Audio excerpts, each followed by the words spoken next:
Masih pada pembahasan yang sama, yaitu terkait dengan sampah sisa makanan yang tadi justru sangat ironi dengan realita yang ada. Ternyata di pihak lainnya, yaitu Persatuan Bangsa-Bangsa atau PBB, mencatat Indonesia sebagai negara dengan jumlah timbulan sampah sisa makanan terbesar se-Asia Tenggara. Data PBB mencatat bahwa jumlah timbulan sampah sisa makanan di negara kita mencapai 14 juta ton per tahun atau lebih 3 juta ton dari data yang dimiliki oleh Kementerian LH. Wah, ini tentu sangat menyedihkan Bapak Ibu semua.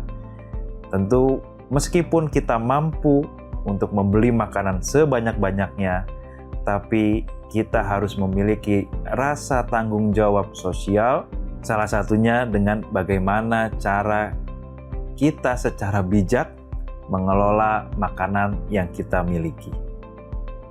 Nah, Bapak Ibu semua, untuk menangani sampah sisa makanan, ada 5 hierarki yang bisa kita lakukan apabila kita akan menangani sampah sisa makanan tersebut. Pertama, yang dapat kita lakukan adalah reduce waste food atau kurangi sampah sisa makanan. Jadi, meskipun Anda mampu membeli makanan sebanyak-banyaknya, tapi bijaklah dalam membeli atau membuat sebuah jenis makanan, sehingga porsi yang digunakan sesuai dengan kebutuhan Anda dan keluarga. Pada akhirnya, jumlah timbulan sampah sisa makanan dapat kita kurangi sebanyak-banyaknya, dan tentu harapan kita dapat kita eliminasi. Langkah kedua yang dapat kita jalankan ialah donate excess food atau donasikan kelebihan makanan yang Anda miliki. Bayangkan ketika kita mendonasikan makanan yang masih layak konsumsi yang kita miliki, tentu di samping kita dapat mereduce jumlah timbulan sampah. Kedua, dengan mendonasikan kelebihan sisa makanan ini tentu akan menciptakan banyak sekali kebaikan bagi diri kita dan bagi orang yang menerimanya.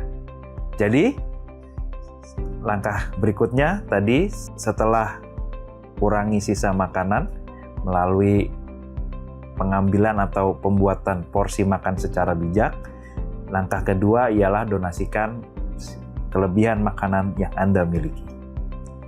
Kemudian ketiga, langkah berikutnya apabila langkah ke-1 dan ke-2 tidak mungkin untuk dijalankan, langkah ketiga yang dapat kita lakukan adalah memberikan sisa makanan tersebut kepada hewan-hewan.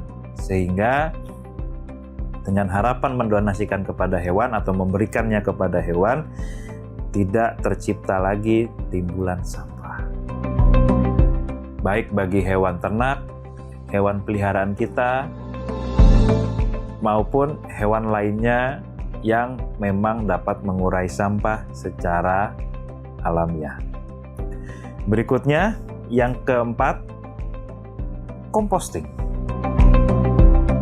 Ya, composting. Sampah sisa makanan atau sampah organik dapat kita daur ulang dengan cara composting. Composting merupakan sebuah langkah untuk mengurai sampah organik secara alami dengan melibatkan bantuan alam, baik itu media biotik maupun media abiotik, sehingga nanti dapat diperoleh produk akhir berupa pupuk, baik pupuk cair maupun pupuk padat. Langkah composting nanti akan kita bahas selanjutnya pada kesempatan berikutnya secara lebih mendetail dan mendalam. terakhir, langkah yang dapat kita lakukan adalah landfill atau menimbun sampah organik tersebut. Jadi, Bapak Ibu, rekan-rekan semua Korindo Group dan TSE Group, kelima langkah tadi adalah langkah yang saling berkesinambungan, di mana langkah pertama merupakan langkah yang paling mungkin kita lakukan, yang paling minim biaya, dan yang memiliki dampak atau efek paling besar. Jadi ini merupakan sebuah hierarki pengendalian. Sekali lagi kami ulang, ini adalah sebuah hierarki pengendalian yang Anda harus lakukan secara bertahap dari atas hingga paling bawah. Yuk Bapak Ibu semua dan rekan-rekan Korindo Group dan TSE Group, kita bijak dalam mengelola sampah, terutama sampah terkait sisa makanan.